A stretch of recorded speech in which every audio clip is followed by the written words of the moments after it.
sobre esto que se ha abierto ya la sucesión presidencial alentada por el propio presidente López Obrador. De viva voz, Julián Atilano, sociólogo, politólogo.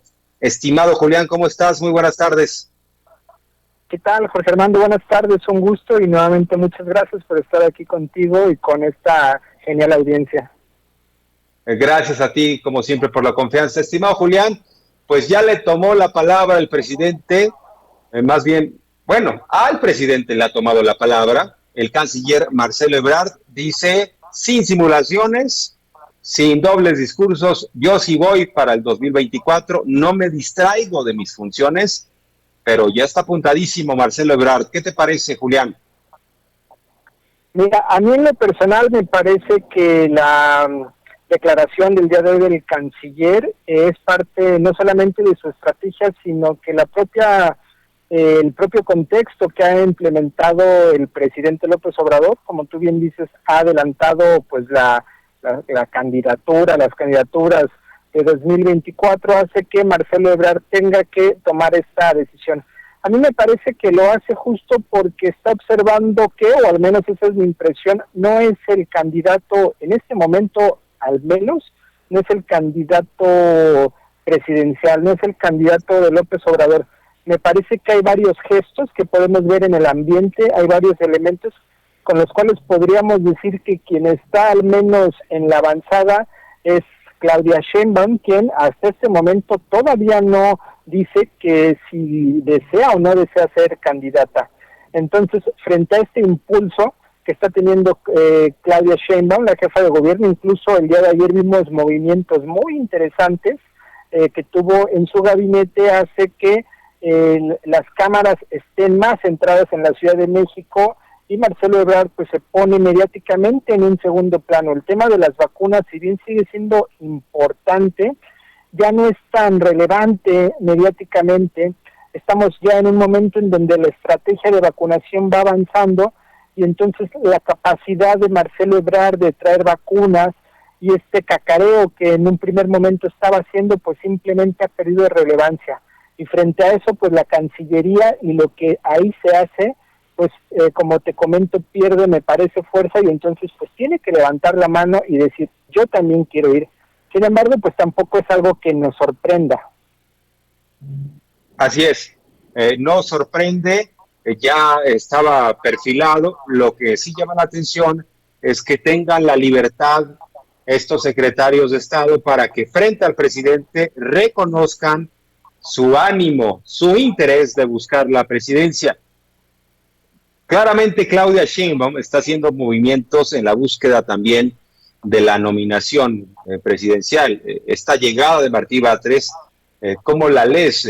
Desde mi punto de vista tiene que ver también con un reagrupamiento de un sector del obradorismo que ahora cierra filas con Claudia Sheinbaum rumbo a este proyecto. Martí Batres, lo sabemos, ha sido obradorista de muchos años atrás. Incluso yo recordaba ayer que Martí Batres fue secretario de Desarrollo Social de Marcelo Ebrard y en su momento Marcelo Ebrard lo despidió porque Martí dijo que él jamás reconocería a Felipe Calderón como presidente constitucional y en cierta medida criticó a Ebrard porque sí fue a un evento con Calderón. Pues Ebrard era el jefe de gobierno y necesariamente necesitaba tener esta comunicación y esta relación institucional. Pero a lo que voy es que no es casualidad que haya escogido Claudia Sheinbaum a Martí Batres como secretario de gobierno, que por cierto también es un puesto que lo perfila como posible aspirante para la candidatura a jefe de gobierno, que perdió esta candidatura, no la obtuvo precisamente con Claudia Sheinbaum. Participó Martí y recordamos el berrinche que hizo Ricardo Monreal, que incluso él se desapareció varios días, estuvo deshojando la margarita sobre si abandonaba o no a Morena. Finalmente se quedó, pero bueno, pues es parte de lo que ahora estamos viviendo. Estos liderazgos van moviéndose, ¿no? Estimado Julián, ¿cómo ves el caso de Claudia? Tal cual, coincido con el diagnóstico, el análisis que haces. Yo lo que veo, lo que vi ayer con Claudia, es un movimiento de dos bandas. Por un lado, como bien señalas, es el hecho de que Martí llegue a esta Secretaría de Gobierno de la Ciudad de México, que recordemos es la posición política, es la posición, es quien está ahí, es quien hace el trabajo político, el trabajo incluso hasta a veces sucio, quien coordina, quien dialoga, quien trabaja con los grupos sociales, con los sindicatos, con las agrupaciones, quien hace el trabajo político más fuerte en el sentido más amplio de la palabra. Y entonces lo que hace una de las bandas de las que me refiero es junta o jala al grupo, a un grupo particular dentro de Morena. En Morena hay distintos grupos, pero al menos podemos identificar dos grandes grupos, o tres. Por un lado está el grupo de ese López Obradorismo leal, fiel, que apoya al presidente desde el 2000, incluso desde antes empezó a agrupar en torno a López Obrador cuando fue jefe de gobierno. Por otro lado tenemos al grupo de Marcelo Ebrard, Mario Delgado también ahí está presente, Patricia Mercado, es decir, otros personajes políticos que están ahí orbitando en torno a Marcelo Ebrard, y un tercer grupo es el de Ricardo Monreal y su grupo. Yo se identificaría esos tres grupos. Entonces el movimiento que hace Claudia, por un lado, es jala uno de los grupos, o un grupo a López Obradorismo más duro, diría yo, con esa posición de Martí Batres, que como bien dices, Martí Batres va a esa elección cuando se decide que iría Claudia Sheinbaum, pero él declina, esto es importante, él declina para fortalecer a Claudia y para que no llegara Ricardo Monreal. Fue un movimiento táctico, y en ese sentido lo que yo estoy viendo es el gesto también del otro lado ahora de Claudia al jalarlo y por un lado impulsarlo para la jefatura de gobierno, es decir, jala un grupo, el grupo de López Obradoristas duros, empieza a destapar ella también a un posible sucesor, que es Martí Batres, y al mismo tiempo, pues, escucha el resultado del 16 de julio, porque uno de los grandes problemas que hubo en el resultado de junio de 2021, me parece, que es que faltó, uno de los diagnósticos es que faltó operación política, faltó movilización política, movilización electoral, y me parece que Martí es experto en la materia. Entonces también es escuchar a la gente y poner ahí en la posición a un personaje que puede operar con distintos sectores. Tendríamos que ver qué tanto diálogo puede tener Martí Batres con sectores medios, con sectores altos, que ven a Martí Batres, lo voy a decir así, como un comunista. Entonces yo creo que tendrían que hacer un trabajo de diálogo y de negociación. Ese es el panorama que yo estoy viendo con Claudia, y como bien señalas, pues esos movimientos muestran que ella también está levantando la mano. Pero justo porque hay problemas delicados aún en la Ciudad de México, lo del tren pues todavía no se ha resuelto, lo de la elección, sería muy apresurado que ella diga también quiero ir a la presidencia cuando todavía hay temas pendientes. Me parece que próximamente vamos a ver a Claudia, o la vamos a escuchar diciendo que efectivamente quiere ir, pero al menos en cuestión de acciones es clarísimo que ella también está perfilando su candidatura y que se está reagrupando. Por otro lado, con Marcelo, pues todavía no vemos qué grupos lo están acuerpando, qué grupos lo están apoyando, y en estos tres grupos que identifico de Morena, pues tenemos a Ricardo Monreal también, que está jugando por su cuenta, pero está muy debilitado. El hecho de que Gabriel García, el personaje que estaba ligado, el director de los programas sociales, que estaba en presidencia, esté ahora o vaya a estar en el Senado, debilita aún más a Ricardo Monreal en su manejo, en su capacidad de acción en el ámbito donde está, que es la Cámara Alta. Aunque Martí Batres ya no va a estar en el Senado, que era un contrapeso que podía tener Ricardo Monreal, con la llegada de Gabriel García se reacomoda. Yo me preguntaría si el presidente palomeó que Martí Batres haya salido del Senado para irse a la jefatura de gobierno, o fue una decisión independiente de él y en diálogo con la jefa de gobierno. Ahora bien, estimado Julián, no quiero ser ave de mal agüero, pero a mí no se me haría descabellado que Ricardo Monreal termine del lado de la oposición, porque del lado de Morena no creo que le dé, pero para nada, para la candidatura presidencial y tampoco para la candidatura a jefe de gobierno. Y no descartaría que la oposición le ofreciera la candidatura a jefe de gobierno.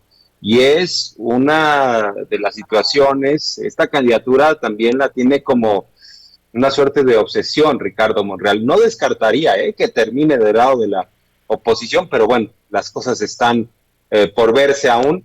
Lo que sí, en lo que hace a la candidatura presidencial entre Ebrard, entre Claudia, quizá por ahí Tatiana Cloutier, será una lucha que tendrá que darse en los parámetros del juego limpio, ¿no, estimado Julián? ¿Ves la posibilidad de una ruptura, que esto se torne, de una forma, insisto, pues un tanto de una rudeza innecesaria, que se lastimen liderazgos? ¿Crees que es posible que se mantenga la unidad finalmente en Morena en torno a la candidatura presidencial? Sí, mira, yo lo que veo es que, y eso es bien interesante, Morena tiene, podríamos decir, 3, 4 candidaturas presidenciables de gran calado, de gran peso. Y el problema con eso es que no hay espacios suficientes para esos personajes, es decir, como siguiendo la línea que planteas. Marcelo Ebrard ya fue jefe de gobierno, ya fue canciller, y ahora busca la presidencia. Difícilmente otra posición, además de la presidencia, le quedaría a alguien con su trayectoria. En el caso de la jefa de gobierno, también. Otra posición que no sea la jefatura de gobierno le queda pequeña. Ricardo Monreal es alguien que ha estado marginado, coincido, y me parece que él sí podría en estas pues decisiones, en quién va a ser o no candidato, pues puede hacer berrinche. Y tal vez sí, no me parece descabellado, como mencionas, que la oposición le levante la mano, y hay elementos para pensarlo. Uno de ellos es que durante su gestión que ha tenido en el Senado, ha negociado con todas las fuerzas políticas, no ha tenido posicionamientos en contra de las fuerzas, incluso ha tenido diálogo y posiciones muy moderadas en algunos temas trascendentales que lo podemos ver como un guiño a la oposición. Algo que puede ayudar es la encuesta. Si todos aceptan ir a la encuesta y si de verdad se hace bien la encuesta y gana quien tenga que ganar, eso podría legitimar el proceso y haría que quien no esté de acuerdo o quien no acepte el resultado se vea mal, se vea como el que no sabe jugar, el que no sabe perder, y estoy pensando prácticamente en Ricardo Monreal, porque a él no lo veo ni siquiera en la encuesta muy bien evaluado. Seamos honestos, todo el mundo sabe que el juego está entre Claudia y entre Marcelo Ebrard, y por supuesto que es muy probable que la balanza se cargue dependiendo el candidato o la candidata que López Obrador vea con buenos ojos, porque no solo es la encuesta, no solo es lo que piensa el presidente, también son candidaturas que se eligen en función de un contexto. Pienso que si previo al 2024, 2023, diciembre, noviembre de 2023, tenemos un país con una economía fuerte, tenemos un voto duro morenista fuerte, tenemos una aprobación fuerte, la candidata natural sería Claudia Sheinbaum, porque sería quien dé continuidad a la transformación que estamos viviendo. En cambio, si vemos un país un tanto polarizado, si vemos un país en el que la aprobación de López Obrador desciende y vemos sectores medios críticos con López Obrador, me parecería que el movimiento natural sería Marcelo Ebrard para tratar de hacer este equilibrio, este juego de péndulos. Yo honestamente creo que por los proyectos que vienen, por las acciones gubernamentales que vienen en camino, me parece que la aprobación de López Obrador se va a mantener o va a incrementar. No veo un escenario en donde sea crítico para López Obradorismo, y en ese sentido me parece que Claudia puede ir, pero los actores que están ahí jugando tienen que aceptar el juego, las reglas, y en este caso, más allá del berrinche que pueda hacer Ricardo Monreal, la incógnita es: si va Claudia y no va Marcelo, ¿en qué posición quedaría jugando? ¿Cuál sería la otra posición que podría tener? Nuevamente repetir en la Cancillería, irse a una embajada, no puede estar otra vez en la jefatura de gobierno, a lo mejor irse al Senado y ser el coordinador de bancada. No sé, me parece que va a ser un juego tenso y, como bien dices, tampoco descarto los golpes bajos que se puedan estar dando los candidatos y candidatas. Bien, Julián, pues como siempre, un placer conversar contigo. Estamos en comunicación permanente para abordar los temas de interés público. Muchas gracias, estimado Julián. Te mando un fuerte abrazo. Gracias por la entrevista. Muchas gracias, José Fernando. Ya sabes que con mucho gusto me gusta aquí participar contigo y escuchar esa gran audiencia que tienes, y nos vemos en la próxima. Gracias, estimado Julián. Fuerte abrazo. Y